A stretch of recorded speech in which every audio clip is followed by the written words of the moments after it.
तुम लोगों ने सैयारा मूवी देखी? खैर मैंने अभी तक नहीं देखी और मुझे लगता है कि अब इन सभी चीज़ों के बाद मैं इसको देखूंगा क्योंकि इन लोगों के फेक रिएक्शंस और बेमतलब का रोना धोना देख के अब काफी लोगों को ऐसा भी फील होगा कि ये मूवी बस निब्बा निब्बी जैसे ऑडियंस के लिए बनी हुई है, विच इज कम्प्लीटली रॉन्ग। क्योंकि सेम चीज सनम तेरी कसम के साथ भी हुई थी, जहाँ पे इन सभी लोगों के ओवर रिएक्शंस की वजह से मूवी की फील बहुत ही बुरी तरह से खराब हो गई थी। बट उन सभी फालतू के रिएक्शंस को इग्नोर करके मैंने मूवी देखी, मुझे अच्छी भी लगी। बट सैयारा के केस में वो चीज करना थोड़ा ज्यादा मुश्किल होगा कि मैं उन सभी लोगों को इग्नोर करके इस मूवी को देखूं, क्योंकि अब सिचुएशन आउट ऑफ हैंड्स जा चुकी है, जहां हर 2 सेकंड में कोई ना कोई रील काफी ज्यादा अटेंशन गेन कर रही है इस मूवी से रिलेटेड। बट मैं यहाँ पे मूवी को जज करने के लिए नहीं आया हूँ, मैं यहाँ पे बात करने की कोशिश करूंगा कि किस तरह से मूवी के रिलीज होने के तुरंत बाद ही इंडियन सिनेमा एक फुल ब्लोन मेलोड्रामा फेस्टिवल बन गया।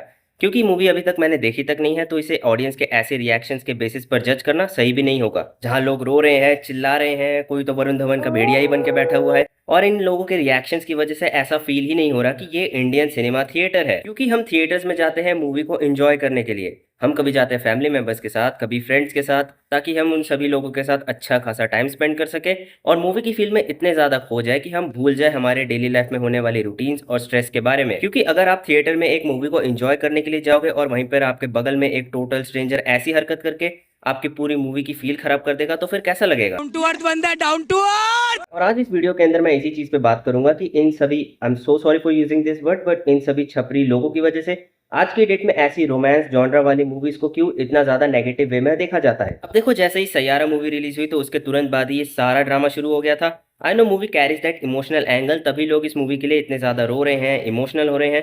वो प्रॉब्लली मूवी से कनेक्ट कर पाए होंगे, तभी वो लोग ऐसी हरकतें कर रहे हैं। But the thing that ruins everything is that कि वो लोग अपने इन फेक रिएक्शंस को सोशल मीडिया में अपलोड कर रहे हैं क्लाउड के लिए, विच इज ए टोटल डम मूव। क्योंकि इन सभी फेक रिएक्शंस की वजह से ऐसा फील ही नहीं हो रहा कि इन लोगों को मूवी इमोशनल लगी, उन्हें टच कर गई मेरे अंकल की तरह, विच शोज कि ये लोग बस अटेंशन के लिए ये सारा फेक ड्रामा कर रहे हैं। क्योंकि आज के जनरेशन में लोगों को बस 2 वक्त की रोटी और अटेंशन के अलावा और कुछ चाहिए भी नहीं। अब देखो, सबका अपना अपना एक टेस्ट होता है, अब चाहे वो मूवीज से रिलेटेड हो या फिर किसी और स्पेसिफिक कंटेंट के लिए हो। बट अगर आपको मूवी पसंद भी आई है तो इसका मतलब ये भी तो नहीं है कि आप उस स्पेसिफिक चीज के लिए इतना ज्यादा ओवर रिएक्ट करोगे।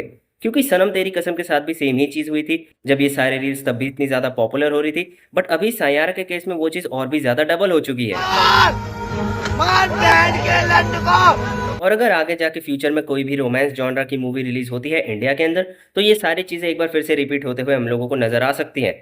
हो सकता है कि रांझना के सीक्वल में ही नजर आ जाए। और इन सभी छपरी ऑडियंस की वजह से, खैर ऑडियंस तो क्या ही बोले इन लोगों को, क्योंकि शायद से इन लोगों को इस मूवी का मतलब तक नहीं पता होगा कि मूवी ने इन लोगों को क्या दिखाया है। क्योंकि मोस्ट ऑफ द टाइम ये लोग तो बस सोशल मीडिया में यही प्रूफ करने की कोशिश कर रहे थे कि मूवी इन लोगों को कितनी ज्यादा डीप लगी और वो किस तरह से इस मूवी से अटैच हो गए, जो वो ऑब्वियसली नहीं हुए।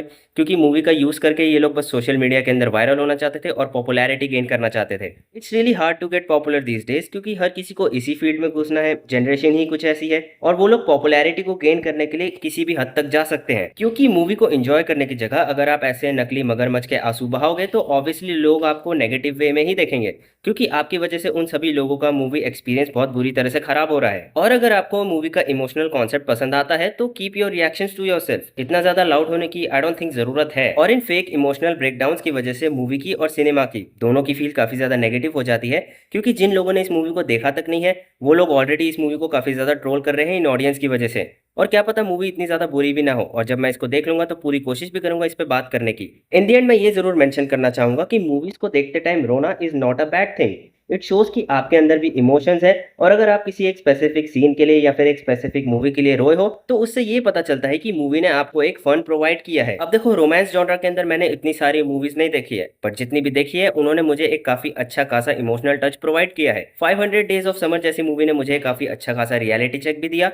I felt that story through tears. The notebook जैसी मूवी एक काफी अच्छी फन वाइब को कैरी करके रखती है और एकदम से एक ऐसा इमोशनल पंच देती है which will leave you completely empty. But यहाँ की ड्रामेटिक ऑडियंस ऐसी मूवीज को कभी भी समझ नहीं पाएंगे, क्योंकि वो सैयारा तक को नहीं समझ पाए, क्योंकि वो काफी ज्यादा बिजी थे अपने इन फेक इमोशंस को दिखाने में दुनिया के सामने। अच्छा देखो, अब बहुत लोग ये भी कहेंगे कि भाई जब भी कोई हॉलीवुड की मूवी आती है तो हम ही वो लोग हैं जो थिएटर्स के अंदर इतने ज्यादा तालियां बजाते हैं, नॉइस क्रिएट करते हैं।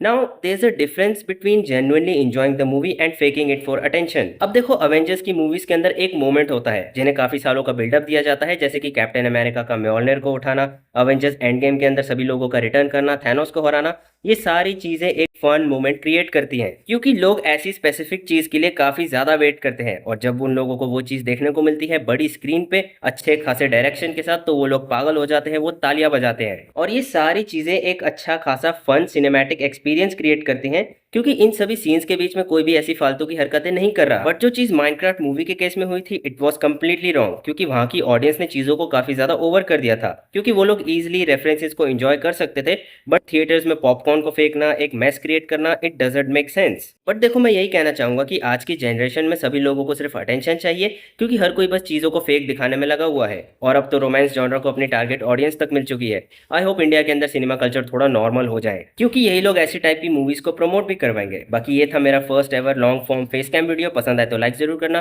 कमेंट्स में सजेस्ट करो कि क्या चीजें इंप्रूव करी जा सकती हैं। बाकी तुम लोगों से मिलता हूँ नेक्स्ट वीडियो के अंदर, सब्सक्राइब जरूर करना।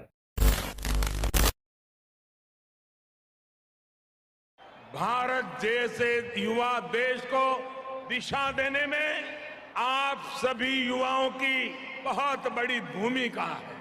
आप इतना क्यों रो रहे हो सयारा मूवी देखने के बाद? मूवी देखते हुए बहुत रोया, फिर ध्यान आया मेरी तो कोई जीएफ ही नहीं। बहन के लोग ये थी सयारा इफेक्ट।